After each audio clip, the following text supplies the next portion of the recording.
Good morning, ladies and gentlemen. We'll begin in a couple of seconds, so please take your seats. Would encourage colleagues to come to the front as well. We want time for Q&A at the end, so this will be an interactive session. So please do come around. Hi everyone, my name is Nathan Cooper and I am working for the Climate Champions and our mandate is to bring non-state actors together around the COP process to raise ambition for on climate action. And we're at a really important event and impactful conversation today on just and inclusive energy transitions. And we're all in the MENA region. The MENA region is experiencing some of the worst effects of climate change: extreme heat, droughts and water scarcity, and food insecurity as well. And the best way to avoid the worst consequences of climate change, as we all know, is to limit global temperature rise to 1.5 degrees. And we know that the way to get there is rapid and deep emissions reductions very, very quickly, and by net zero CO2 emissions by 2050. At the same time, when we have this climate challenge, we also have a challenge of inclusivity and equity as well. There are 4 pillars that we need to build a sustainable path for our future generations. Firstly, as mentioned, reducing carbon emissions, including through the rapid deployment of renewable energy. The second pillar is ensuring clean, affordable, and secure energy access for all. Thirdly, we need to protect our citizens against current and future climate risks. And fourthly, ensuring decent livelihoods for all in a more just and equitable to society. So these 4 pillars are what we'll be discussing today. It's an absolute pleasure to introduce our keynote speaker, Bokholo Kenewendo, who is an esteemed African economist, was the former Minister of Investment and Trade and Industry for the Republic of Botswana, and is currently the Special Advisor and Africa Director for the Climate Champions team. I welcome Bokholo for the keynote address. Thank you.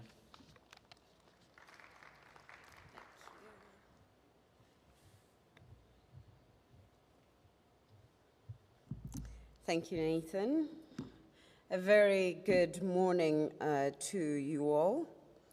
It is a pleasure for me to be opening this session on approaches to just and inclusive energy transition, and including the role of non-state actors and non-party stakeholders. It is interesting to be in Saudi Arabia for the MENA Climate Week, and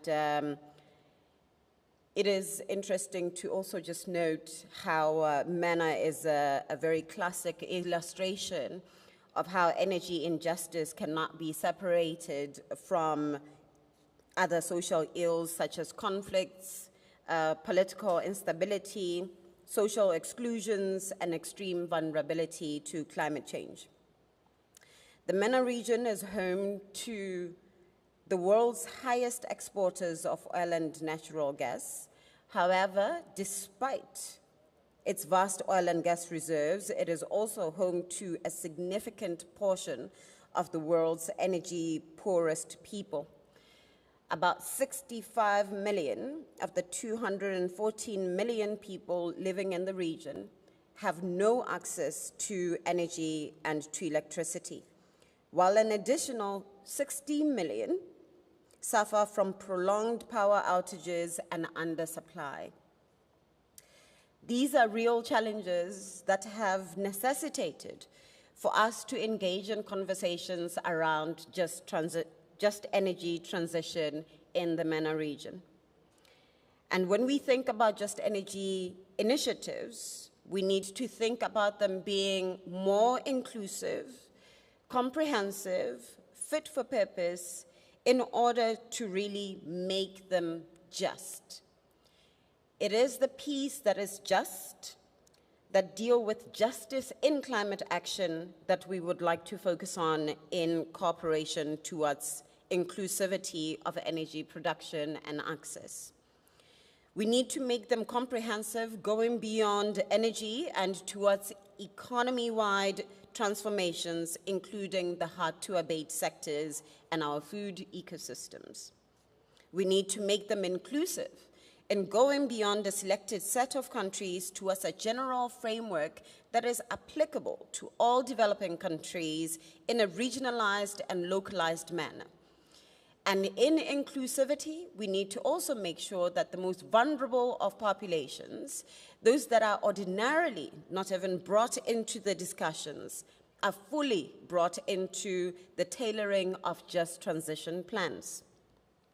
We need to make them fit for purpose, truly aligning them with the decarbonization efforts and with each country's and subnational jurisdictions' development priorities and needs. We need to make sure that our just transition efforts and initiatives are not further encouraging and increasing the disparities in the economic disparities that currently exist. And most importantly, we need to make them really just, going beyond indebtedness through innovative mechanisms supporting sustainable long-term development.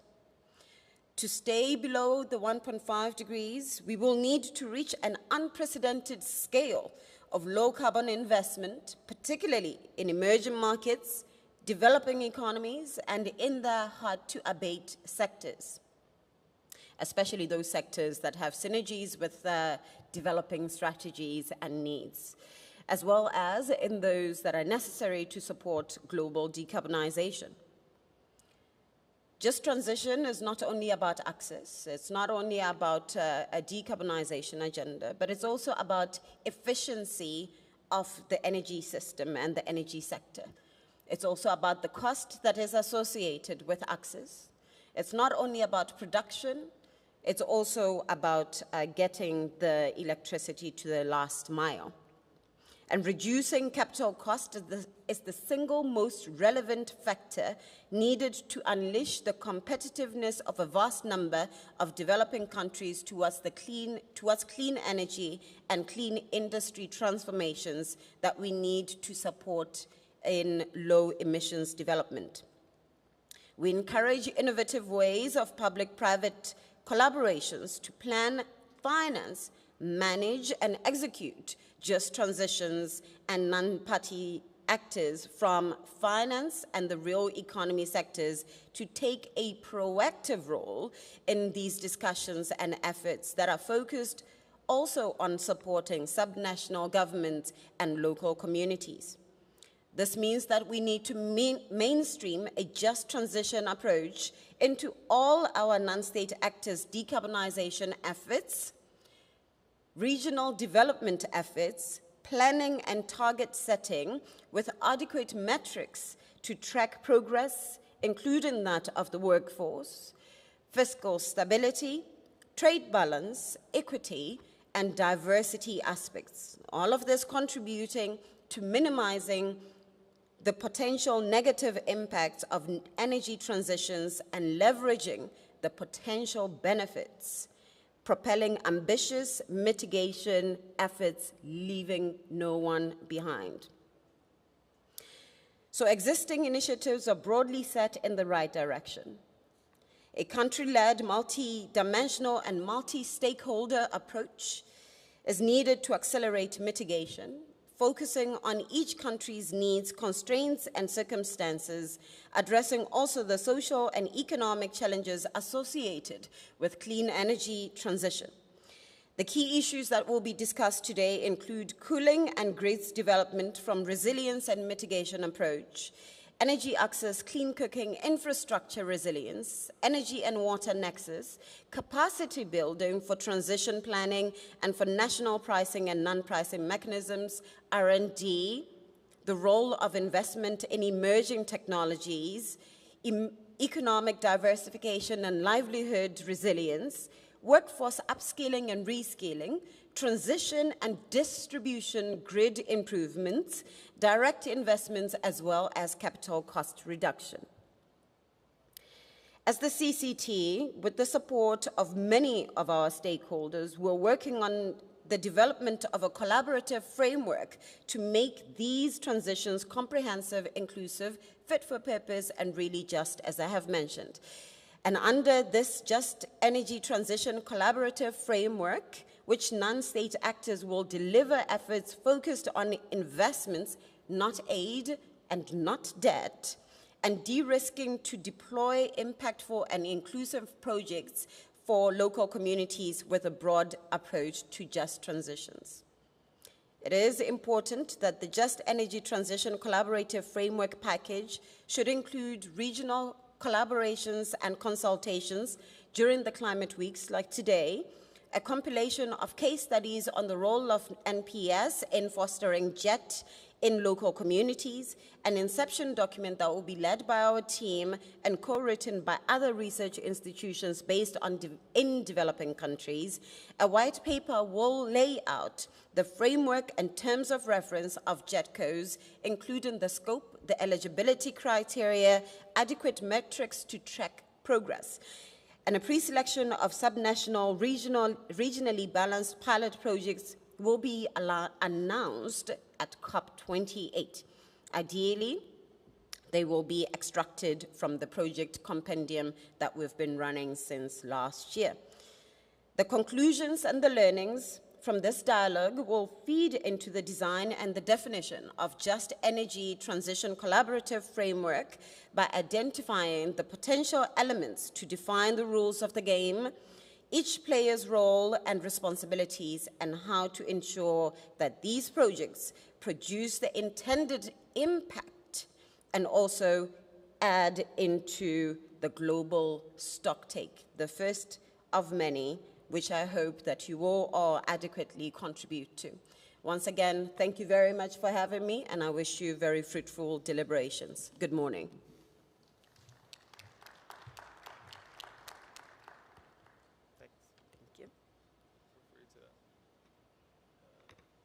Doing a conversation now. All good. Thanks a lot, Borle. Those are really insightful and inspiring words as well, and a challenge for us here today, and lots to get our teeth into.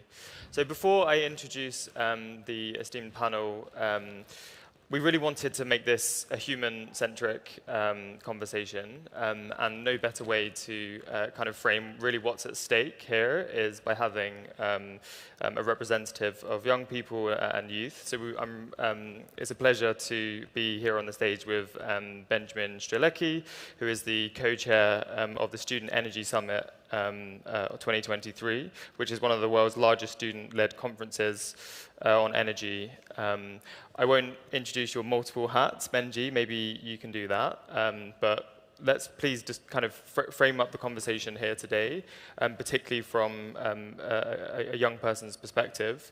And I'd be really interested to know from you, so we saw at the opening ceremony yesterday a real challenge for us, which is kind of the real expectations that young people have for policymakers and decision makers to make the world a better place.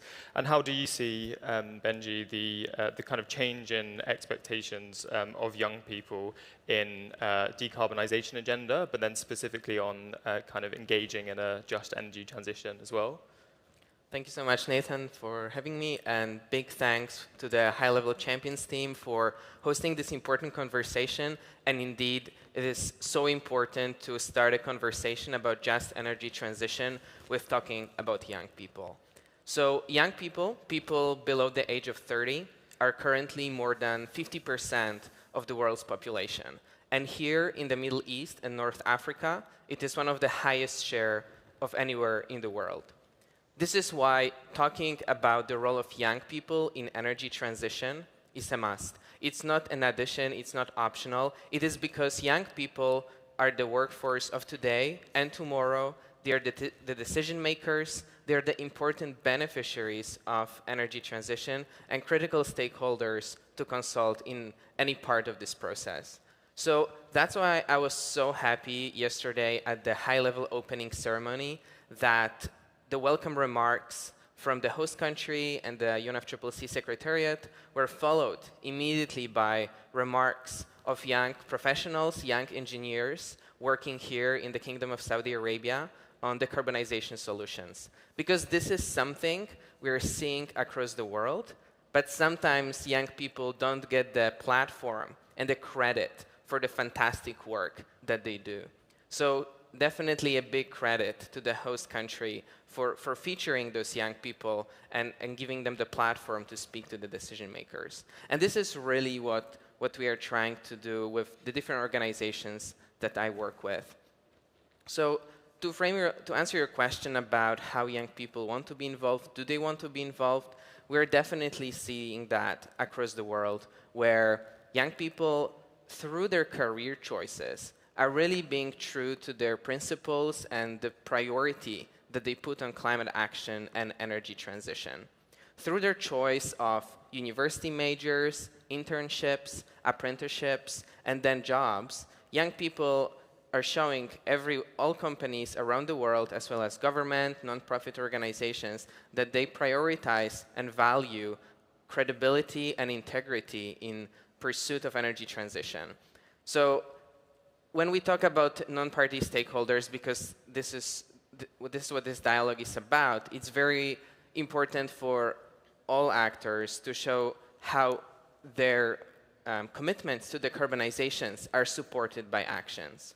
And now, in terms of how young people take it to the next step beyond their careers, as you referenced, I'm very excited to be co-leading organization of Student Energy Summit 2023, which is the world's largest youth-led conference on energy transition. And for those of you who may have any doubts about the excitement from young people about being involved in this process, earlier this year, we received almost 5,000 applications of young researchers, entrepreneurs, professionals who are itching to come to the summit, meet the decision makers, meet the experts, and learn more about energy transition and connect with their peers to develop new projects, campaigns, and startups. So events like ours, upskilling opportunities, are gathering tremendous interest from young people around the world. And I think there are certain places where those opportunities are needed more than others. As we are all aware, education is not equitably accessible everywhere in the world. And as much as internet bridges some of those gaps, there is still the digital gap of access to to internet and virtual opportunities. And we are really working hard with the youth movement to equip anyone who needs it with the skills to succeed in energy transition. Great, thank you, Benji. Really interesting and impactful work that you're doing as well. I have another question. So you mentioned that there's like a keen interest from young people to engage in energy transition.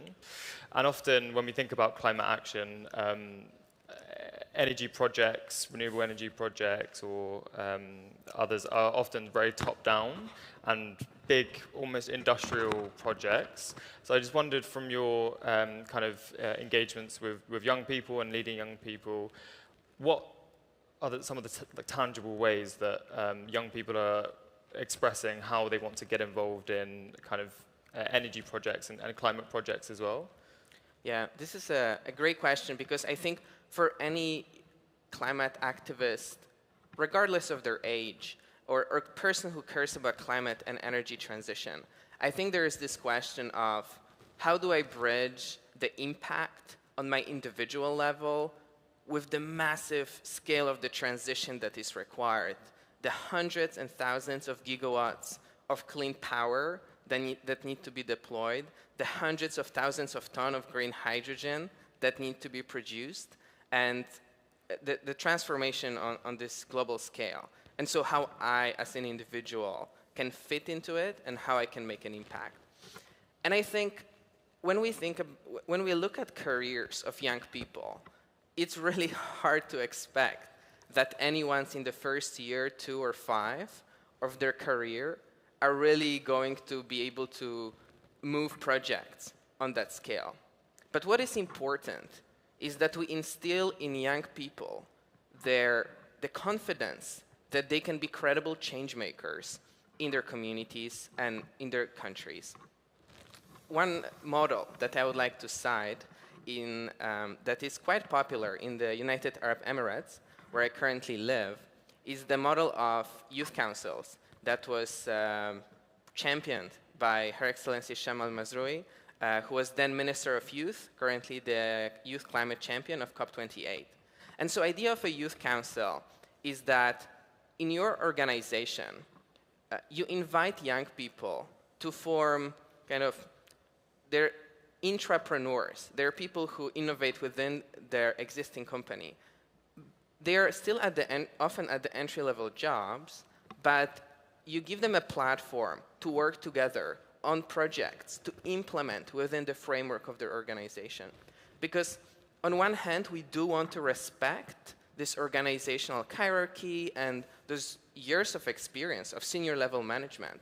But at the same time, in companies and other organizations, we have to create space for young people to be able to incubate their ideas and provide them with resources. So I think I've seen this have fantastic impact in the UAE, where young people are really driving some inspiring projects within the greater framework of their company's organization, and it really builds their confidence and decision-making capacity in a way that they wouldn't be able to if they just stuck to kind of their regular career. So I think that's one valuable model in the context that you asked. Thank you. Yeah, I really like that. We not only need to invite young people and all people, but give them the tools and empower them to really engage meaningfully in these decision makings. Thank you. I have one more question for you, which is, so we'll be hearing from a panel in a moment in terms of experts on energy transition, and also kind of more broadly to all the decision makers and policy makers here. What one thing would you say really needs to happen kind of as a priority to accelerate the just energy transition, and specifically talk to bringing in young people into that transition? So kind of the one thing that you think is a real kind of priority for people. Yeah. I love those questions. Well, what is the one thing that is going to solve the climate crisis? I think there's a multitude of things that need to happen. And in one of my capacities, I'm a youth advisor on climate change, the UN Secretary General.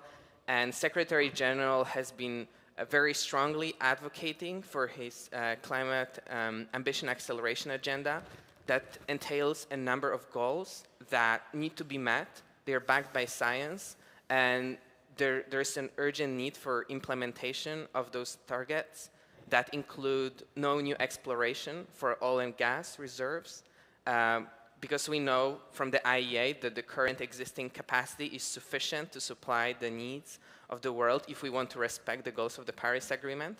It means net zero electricity sector by 2035 in developed countries and by 2040 in developing countries.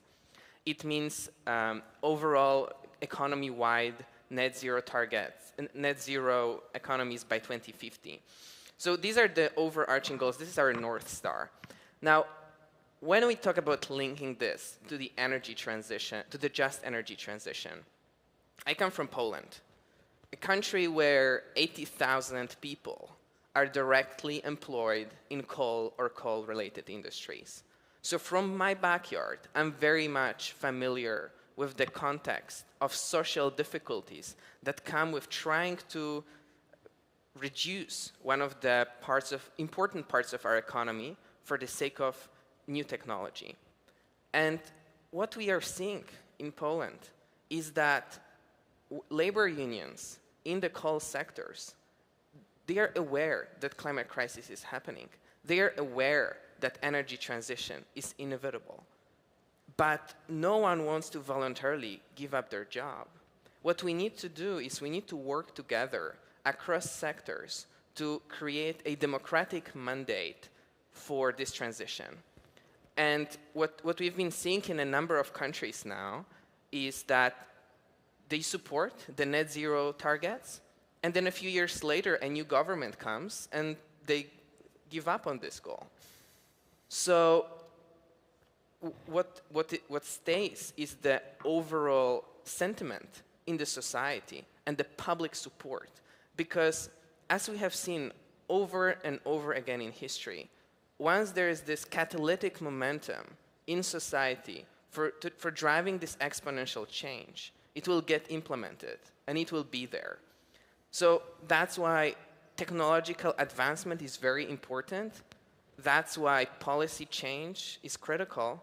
But if it's not supported by society-wide endorsement for this transformation, it will be really hard to stick to it as the political and economic changes occur.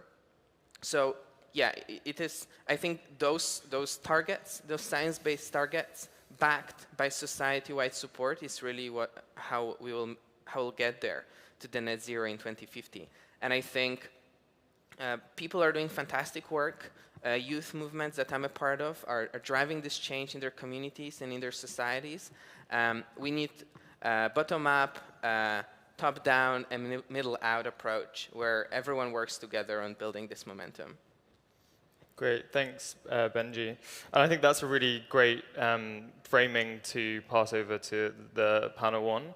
What's really close to everyone's hearts is decent livelihoods, having access to food and prosperity for themselves and their family and their future generations as well. So I think it's incumbent on all of us who want to drive climate action to really translate what this means for the average person who is probably thinking, how do I survive day to day? So yes, we need to accelerate climate action, but also we need to ensure decent livelihoods as well. So with that, I'll invite Luciano Caratori to the stage to facilitate and moderate the next panel discussion. And Luciano is the energy cluster lead for the Climate Champions team and was previously served as Undersecretary of Energy and Planning for Argentina's federal government. So maybe, Luciano, I will pass over to you, just being mic'd up. Thank you, Nathan. Can you hear me? Good. Thank you, Nathan. Thank you, Benji, for this time and for your insights. It's a pleasure to see you today to continue discussing how just transitions look for different regions, particularly in this case for MENA. I'm so glad to welcome Dr. Mari Lumi, a research fellow with CAPSARC, to our next panel. Mari is a research fellow with CAPSARC, a policy-oriented social scientist that has been studying climate change, energy transitions, and sustainable development in the Gulf for the last 15 years. At CAPSARC, she leads the projects on carbon markets and Paris Agreement. There is something big happening on carbon markets right now, particularly also on Article 6 and the Circular Carbon Economy Index. She will tell us a little bit more about more indexes in a pretty while. Mari, welcome. It's a pleasure to have you here. Please sit down. And also, I'd like to welcome Dr. Kishan Kodey. Kishan is the regional team leader for environment with UNDP, particularly for the regional hub for Arab states. Kishan leads the cooperation across MENA with UNDP, over 100 projects, right? That's 300 million of grants and 1 billion of co-financing from public and private partners to advance low carbon energy transitions. Kishan, it's a pleasure to see you. Welcome. So, if I may, I will join you there. Please. A lot cozier. Too close. Here. So, many thanks for joining us today. It is a pleasure to have you here. Many thanks to you also. We expect this to be a conversation, and we invited you to help us think about what just energy transitions mean for the region, what we are doing right now to advance in the just energy transition space, and what else we can do to make it happen faster and in a more just manner, as Bogolo mentioned in the opening. But we want you to help us think and then open the microphone also to our colleagues in the public to have this being a real dialogue and not a one-sided, one-way conversation. So the first question is pretty simple, with a possibly complex response. This is the same question that we asked in Africa Climate Week a couple of months ago. And this is also the same question that we will ask in Latin America and the Caribbean and in APAC in the next few months. What does a just energy transition mean in general? And what does it mean for MENA? What are the particulars? What are the challenges, the opportunities, the strengths that MENA can share with the rest of the world for advancing decarbonization, leaving no one behind? Do you have any views on that, Mari? Sure. So I had to make some notes because there's a lot to share. We work on data at CAPSARC, and so we've been looking into different energy transition and sustainable development metrics. So I'll be drawing a bit on that. But first on the definition. I think, as for many other regions, for the MENA region, understanding and agreeing on what just transitions means is a challenge. The term's a bit like sustainable development, even though it has been it's more of a recent comer on the climate agenda, obviously. So there are not that many definitions yet, but there's no clarity on what it actually means in my mind for this region. What we do know is that around 2018, with the yellow vests in Paris, in particular in France, the topic of just transitions entered the mainstream of the UNFCCC. You know, there's the whole work program right now. That's why we're talking about this global stocktake as well.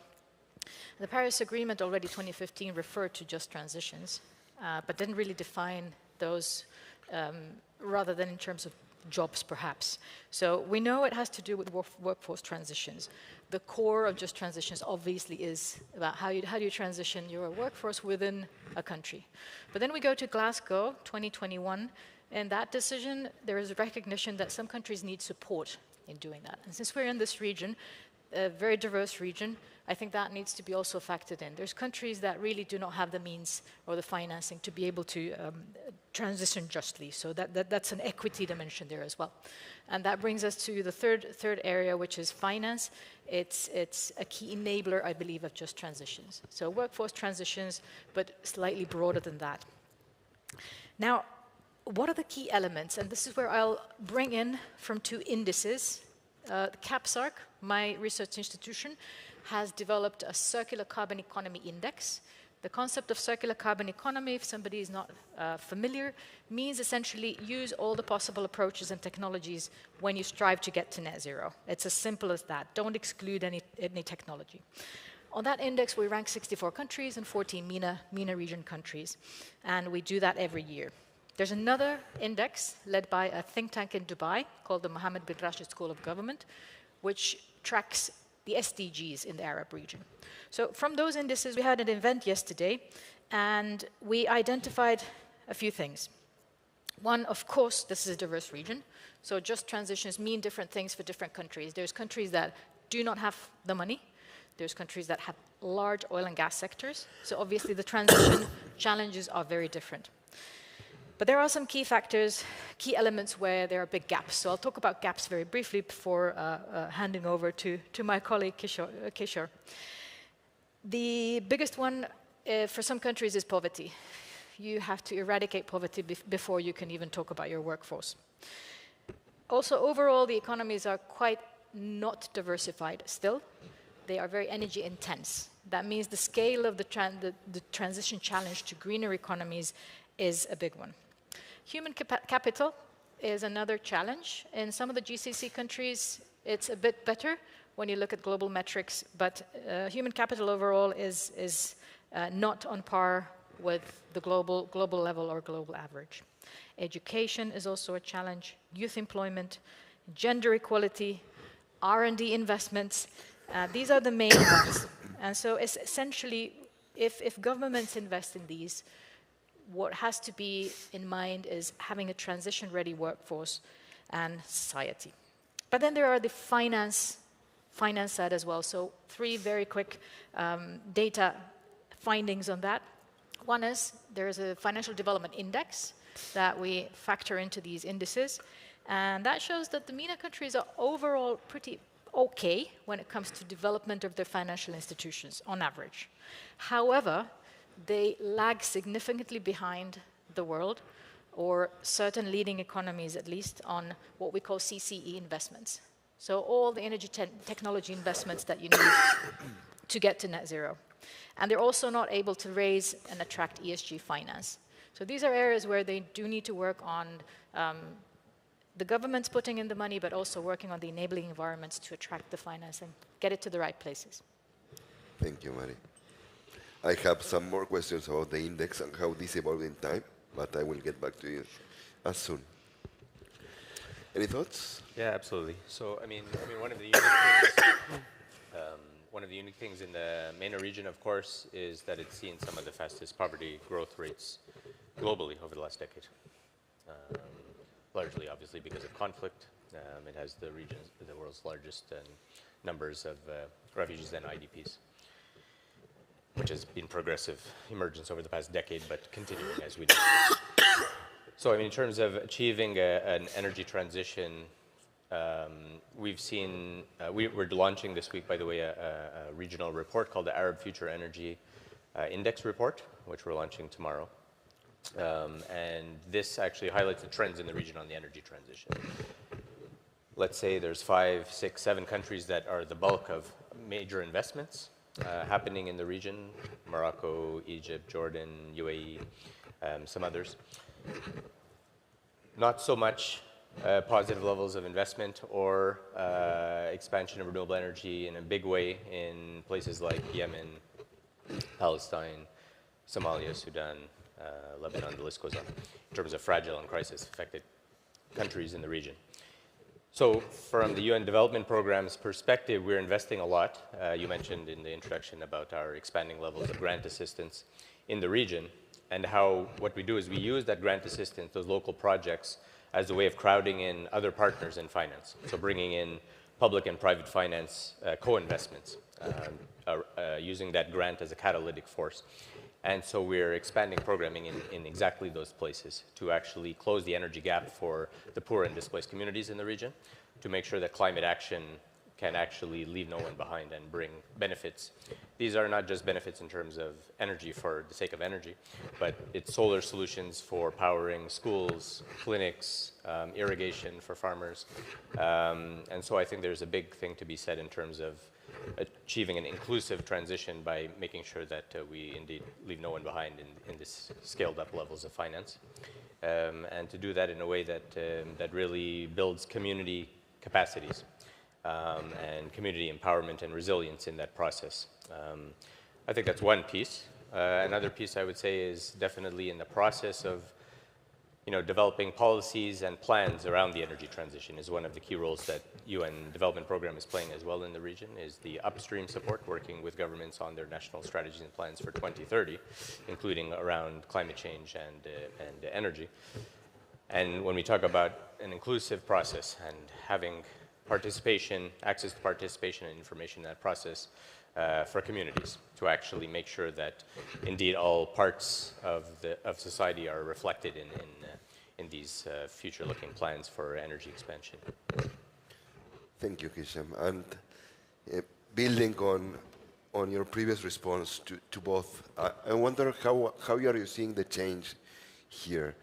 Mari, you mentioned this, how the concept of just energy transitions has begun to be embedded into in the UNFCCC process, different discussions worldwide, from public, from intergovernmental, and also from non-party stakeholders. And you built an index, and both of you have indexes and time series to show. Has something changed in the last years in line with this? Do you see any reflection of the evolution of these indexes showing this increasing conversation on just energy transitions? Hello. Just. No problem at all. May I? I'll introduce myself, and I would apologize for being late. I've been asked by the minister to attend the GCOM announcement. It's such an exciting announcement for Saudi Arabia. It is announcing the methodologies for the domestic market. So it's really an exciting announcement. Congratulations to Saudi Arabia for such a great achievement. My name is Riham El-Ghizi. I'm the CEO of the Regional Voluntary Carbon Market Company. It's based here in Saudi Arabia and it's owned by PIF and Saudi Tadawul. So that's a brief intro. Sorry for barging in. Thank you, Riham, for being here. And we have lots of questions to ask you about just energy transitions and perhaps about the mechanism. Thank you very much. But I will continue for a second with the previous thread and also ask you on that. So we were thinking about the dynamics, the temporal dynamics of just energy transitions being embedded in processes, in trends, in investments, in others.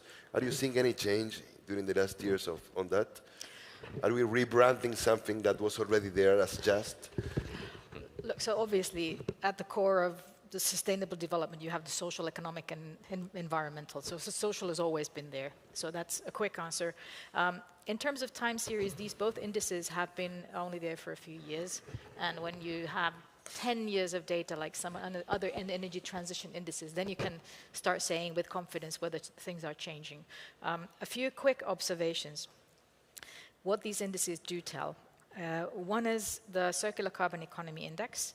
It mainly measures technologies and economies. We've got 40 indicators. They look, on the one hand, how countries are implementing technologies like CCUS, renewables, energy efficiency, fuel switching, all that.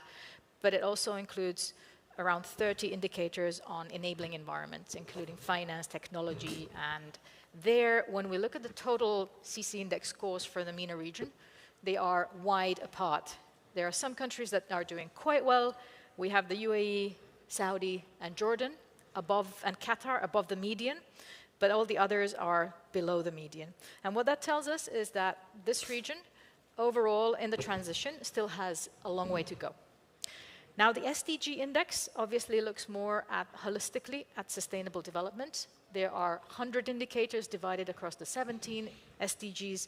And what it does, it obviously has a lot more of the social side. And what I was talking about, the youth employment, the R&D investments, education, gender equality, those really remain a challenge. And over the past few years that index has existed, there really hasn't been a significant improvement. But these things take time, obviously.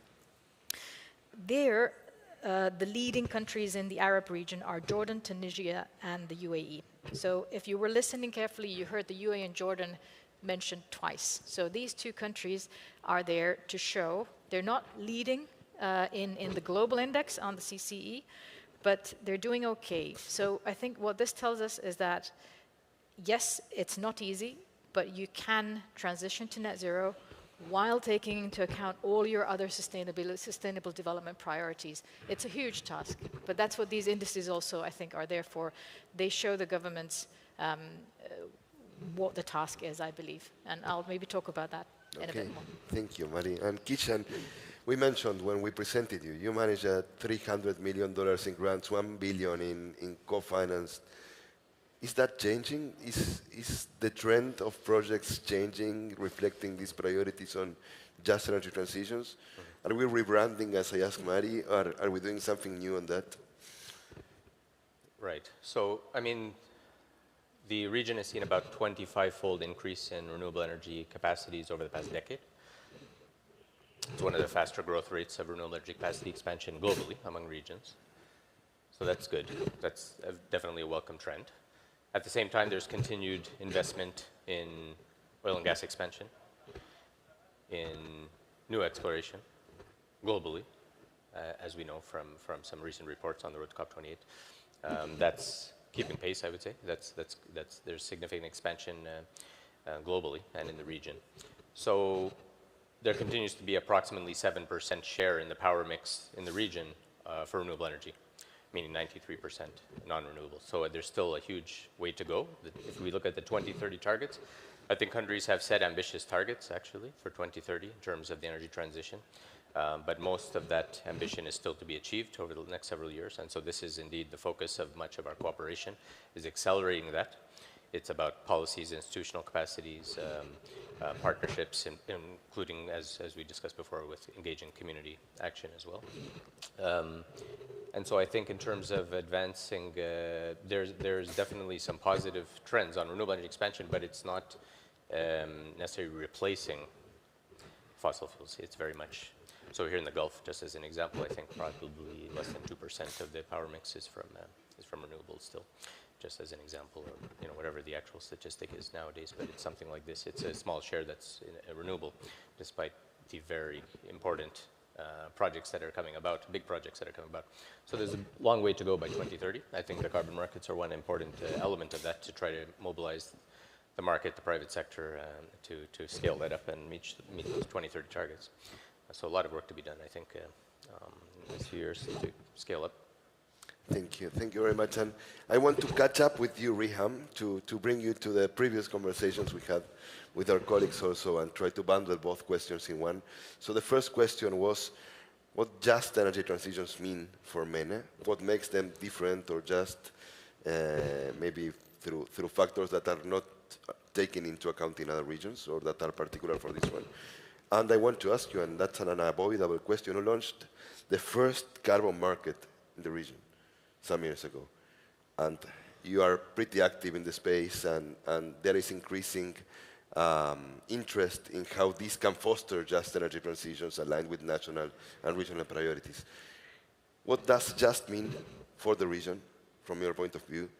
How has this evolved during the last year, and how are carbon markets supporting that dimension of justice in the transitions in MENA? Let me start by the latter, and then I'll go to the first question. Okay. I want to establish a definition of what is just energy transition, and how can voluntary carbon market play a role into that. And then I'll zoom in to the MENA region. And I mean, we mentioned UAE and Jordan, but we are here in Saudi Arabia, and there is a great advancement happening over here. There has been an announcement that made a couple of years ago that the energy mix for the grid is going to be 50% from renewable. So we're switching from fossil fuel to renewable energy. That is more ambition than the European Union bloc, which is huge. There are as well a commitment to reduce emission by 278 megatons by 2030. That is 50% reduction versus a baseline of 2016. So there's a lot of things going on the ground over here. And it's very exciting time to be in Saudi Arabia and to support the kingdom in their journey, because I believe this region could make a shift and have got the resources and the capacity to make a change for climate action and to accelerate. So going back to what is just an energy transition in my mind, just transitions, energy transition, we all know, as you mentioned, fossil fuel, we're not going to switch it offline tomorrow. It takes time as we decarbonize our economy, and we should be doing that as soon, as fast as possible. There are impact on, a disproportionate impact on a lot of communities. I'm African, and I know what it means for some of the communities. If we talk about sub-Saharan Africa, 53% of the population don't have access to electricity. That means no banking system, no education, no hospitals. So how do we do that and make sure that the communities are not deprived from their economic rights for prosperity? That is just transition in my mind. And then the question, what is the role of voluntary carbon market in that? The voluntary carbon market, I would say, would be renewable energy certificates, carbon credit certificates. If we look at the MENA region, Morocco has got concentrations of solar panels, the highest, and they have 3 projects called the Noor project. They have availed renewable energy to 1.1 million people in Morocco, and at the same time reducing 3 million tons of CO2 emissions, because we're switching from fossil fuel to clean energy on the grid, 3 million tons per year. And at the same time helping in the education, so giving back again to the community. If you look at Africa, which again, we're talking MENA region, but Africa in the north, Africa in the south, South Africa. If you look at some of the wind projects over there that I worked with, they are not only providing wind, 144 megawatts to the communities, but they are working on rehabilitation, the water supply system, opening health clinics. This is what just energy transition is, and voluntary carbon market is a big player and facilitator to that. So the second part I want to talk about is energy access. again, I'm very passionate about that. How, I mean, 40% of the global population don't have access to clean fuel for cooking stoves. I mean, I was in Africa, in the Africa Climate Week, and I went to a village. I cooked with the women. I mean, you do deforestation because biomass for cooking, and then on top of it, the fumes, the impact on health is unbelievable. And then on top of it, the women go to have access to the biomass. They work for kilometers and they carry that on their backs.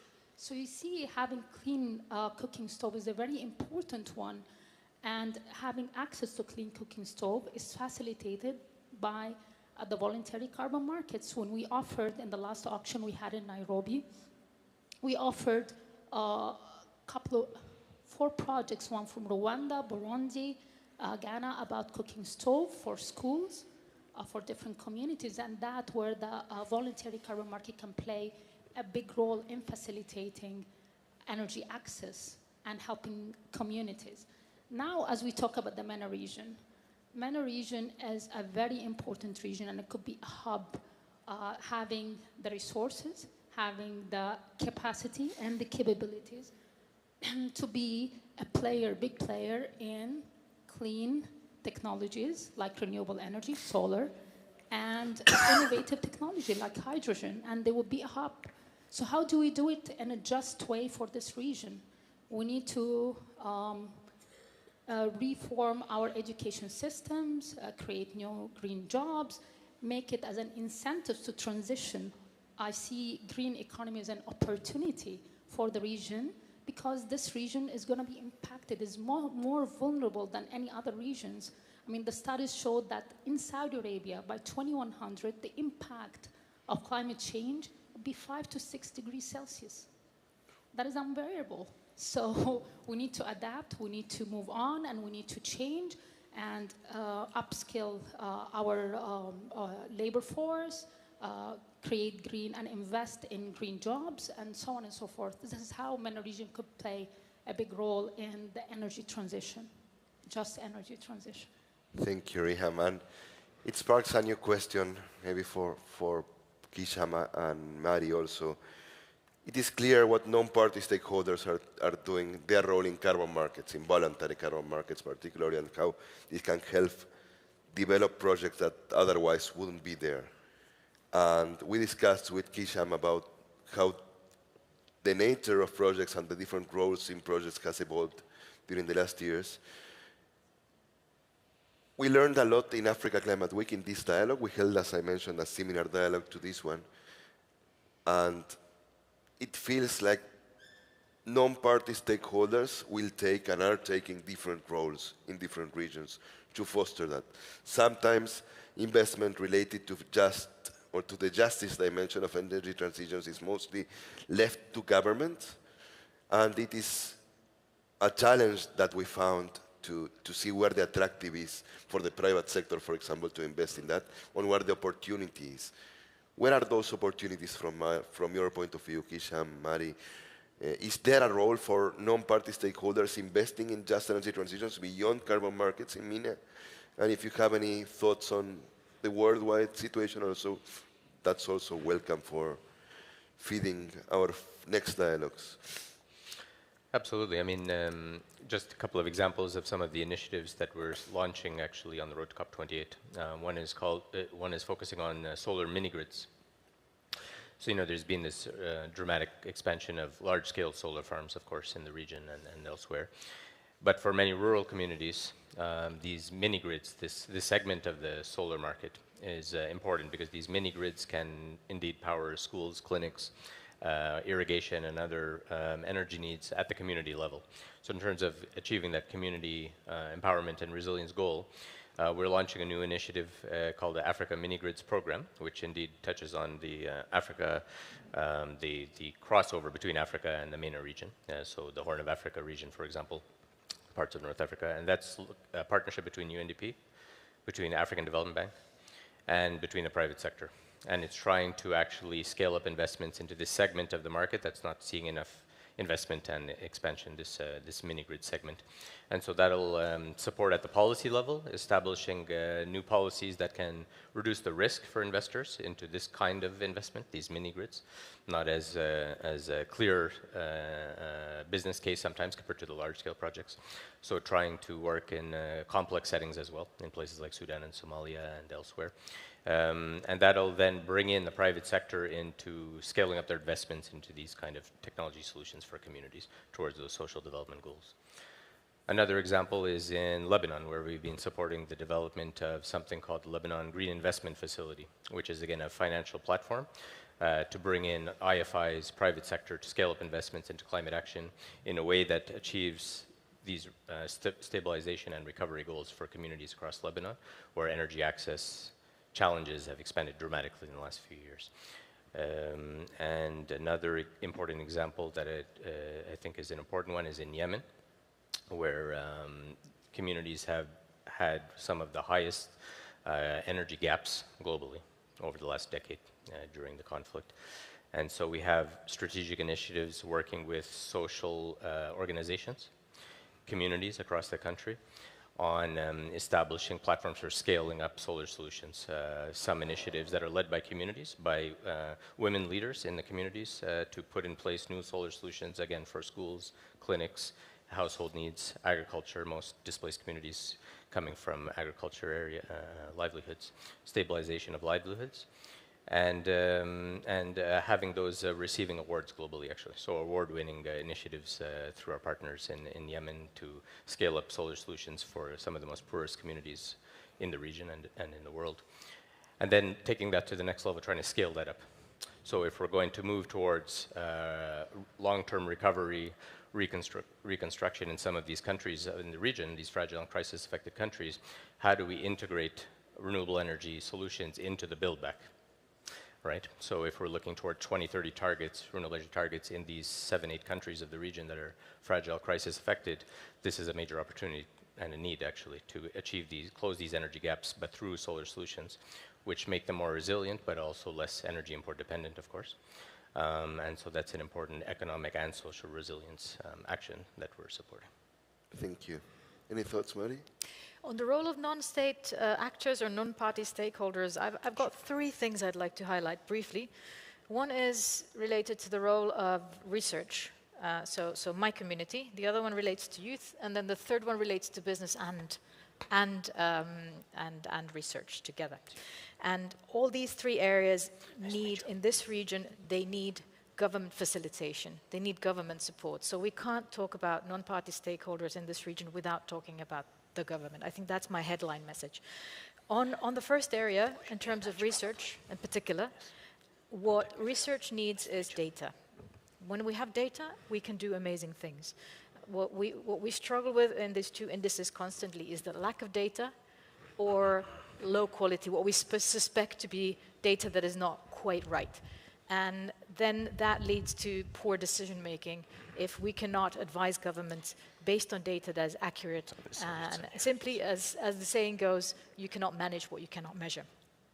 And one good example is on the LDCs, fragile states, whatever data there is suggests that this part of the region is lagging behind. They're getting left behind. And if we don't know, if we don't have enough data, then we probably have an even bigger problem than what we think we do. So giving access to data and making sure that data is high quality, that's a task for the government, and then research can help. Second one is youth, very briefly on that. The previous speaker on the stage mentioned the role of the example the UAE has on the youth circles. The government giving youth the stage, I think, is one way to push the just transition agenda forward. Why don't we ask the youth of the region what they think is just transition? Because they're the invited him. Yeah. Him, exactly.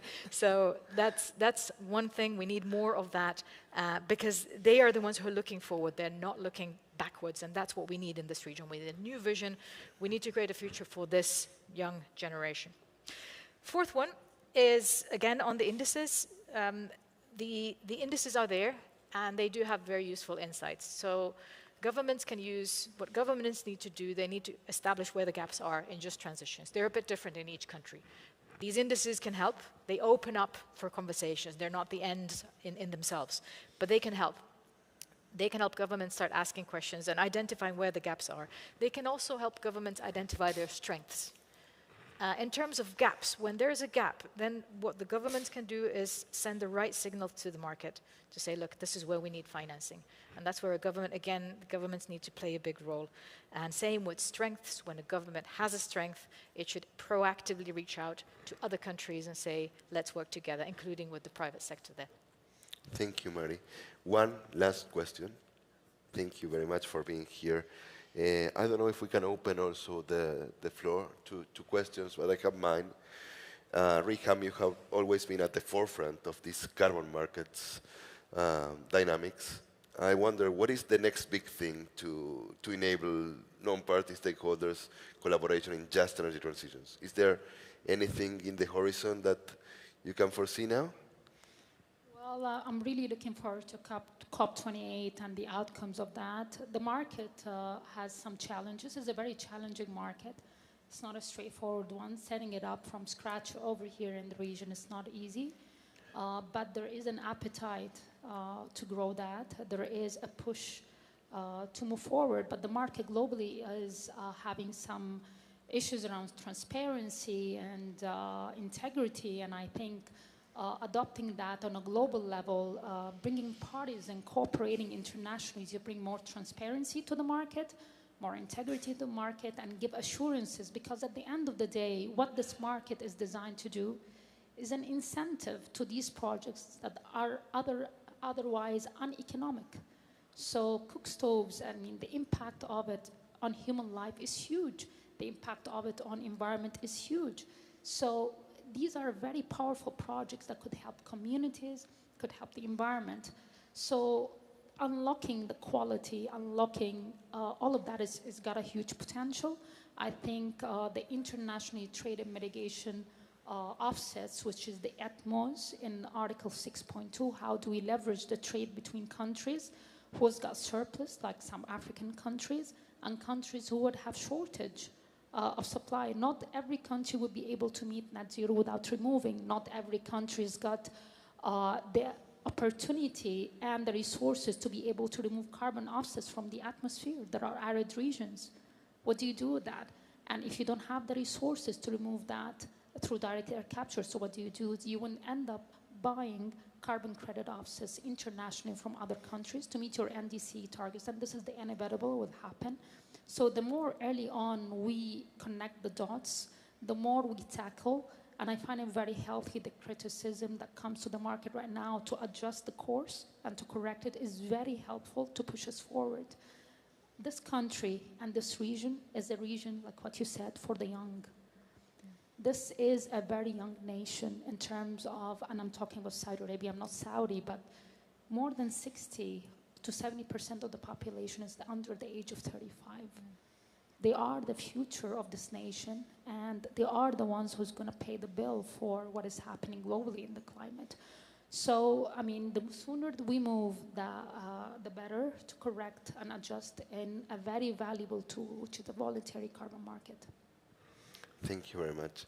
So if we have 3 more minutes, I would like to open the floor to questions or comments, how we can help to make transitions just in the region. Hands up, microphone available. Do you have someone? Yes.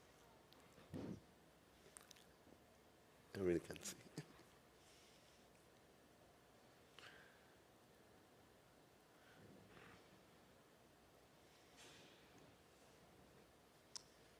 Thank you. Thank you very much for this session. I just had a quick question regarding the market, and as we hear lately that also there will be a role for different clean technologies, including carbon captures and removals. My question is about where is the space in the market to really also incentivize these technologies? This is a very good question. Carbon capture and removal, and I'll talk about Saudi Arabia in specific. Saudi Arabia, the solar heat map, if you look at it, is the intensity of it is highest to the east, so the eastern province. So they have abundance of solar energy. And they have produced a lot of oil. And they have the infrastructure and the pipeline to store CO2 underneath. Now, the problem with direct air capture is the cost. We're talking about 289 tons for, per ton, dollars per ton for the solid and then the liquid, which is cheaper than the solid. So you have two technologies out there. It's very expensive. What the United States has done, which is very effective, they are giving tax breaks and incentives to half it. And on top of that, they have unlocked it by offtake agreements. So this is huge to unlock because the technology is not at a scalable level yet. What Saudi Arabia is doing is piloting the first plant. They had this, I think, at the end of their NDC is at 2060. So they had the last 10 to 15 years as using direct air capture. Now they are accelerating that, bringing it earlier to 2026. So they're going to pilot their first direct air capture to start working with the technology, see how that could work and could be scaled in Saudi Arabia to help even accelerate their climate action. I think is very exciting. Now, the role of carbon credit offset, when we say $289 a ton, this could be a tool used if you issue carbon credit certificates, and there is a methodology out there by Vera, and have a certificate sold in the market for the likes we've seen Microsoft buying and financing direct air capture in Finland and other countries. We've seen another breakthrough in Kenya, and I think with breakthrough, I think it's fantastic to have direct air capture in Africa. One of the things that really worries me, since we're talking about just transition, right?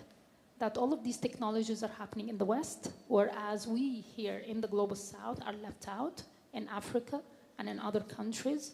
And by putting these incentives in economies, you're moving jobs to these economies again. And I raised that up with the United Nations Climate Finance. Like, again, you're migrating job between global North to global North. Why don't you come and bring these technologies and these incentives? And I talked to the John Kerry team. I told them, bring these technologies and work with us here in Africa or Southeast Asia, bring more jobs and invest. This is a global problem.